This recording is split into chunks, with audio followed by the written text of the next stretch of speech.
کئی بندے میں نے دیکھے ہیں ایک دفعہ طلاق دی صلح کر لی، پھر طلاق دی صلح کر لی، پھر طلاق دی، پھر مولویوں کے پاس کھجل کھار ہوتے ہیں۔ مجھے بڑا غصہ تھا۔ سب ایک مہنگا سوال ہے کہ مجھے میرے خاوند نے حالت حیض میں طلاق دے دی ہے 3 دفعہ۔ سوال ہے کہ خاوند نے حالت حیض میں طلاق دی ہے، کوئی ایسی دلیل نہیں ہے کہ جو بتائے کہ حیض میں طلاق نہیں ہوتی، بلکہ عبداللہ بن عمر رضی اللہ تعالیٰ عنہ نے حیض کی حالت میں طلاق دی تھی، وہ فرماتے ہیں کہ طلاق میری شمار کی گئی تھی۔ حنبلی جو علماء ہیں وہ حیض کی طلاق کے قائل نہیں ہیں بلا دلیل، واضح دلائل موجود ہیں، محدثین نے چیپٹر قائم کیے ہیں کہ جو طلاق ہے وہ ہو جاتی ہے۔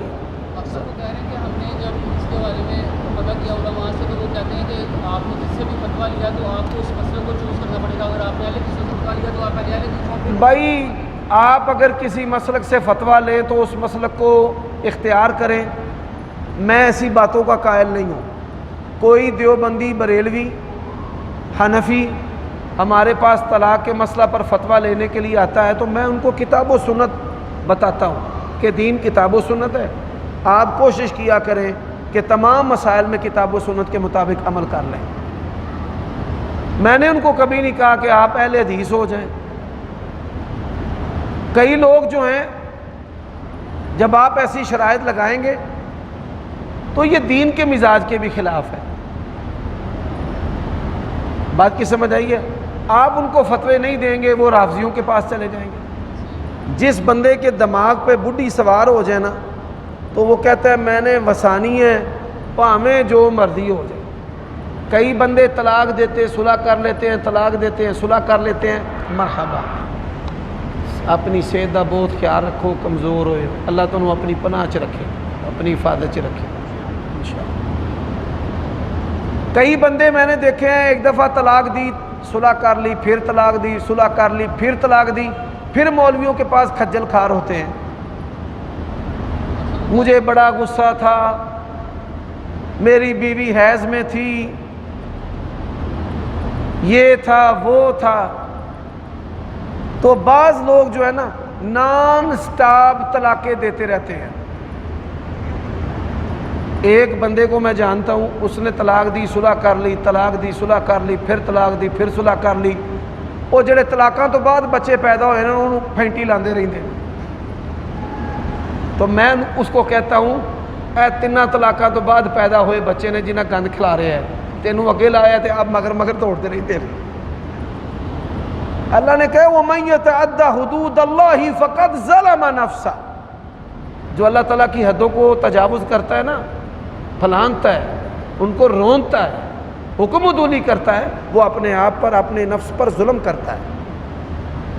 کیویں پتہ لگتا ہے اولاد حرام دی ہے لال دی ہے؟ وہ نا کئی بندے نے کمائی، سود، شراباں ویچنیاں، نشے ویچنے، سود لینا، چکنے چلانے، وہ دی کمائی دے نال اولاد نو پالنا، اولاد انہاں تو بھی ود کے حرام دی ہوندی۔ گرو جنہ دے ٹپنے چیلے جان چھڑپ۔ اللہ تعالیٰ کی قدرت سے ہو سکتا ہے کہ کسی کافر کے گھر میں اچھا، اور اللہ کی قدرت سے ایسے بھی ہو سکتا ہے کہ اچھوں کے گھر میں برا، لیکن جو اللہ کی سنت ہے، حرام بوئیں گے حرام کاٹیں گے، حرام کھلائیں گے حرام ہی پائیں گے۔ جی سب کا کہنا ہے کہ ہمارا رجوع ہو گیا لیکن محلے دار اور رشتے دار بہت تنگ کر رہے ہیں کہ آپ کے جو بچے پیدا ہوں گے وہ حرام ہوں گے، اس لیے ہمیں آپ سے فتویٰ چاہیے۔ اگر تو 3 طلاقیں ہو گئی ہیں، طلاق ہوئی صلح ہو گئی، پھر ایک دفعہ آپ سے بات اگر ایک طلاق ہے تو پھر صلح درست ہے، بچے جو ہیں وہ نکاح کے بعد صلح کے بعد جو پیدا ہوں گے وہ حلال زادے ہیں۔ سب آپ سے کیسے فتویٰ لیں گے، کیا ٹرمز اینڈ کنڈیشنز ہیں؟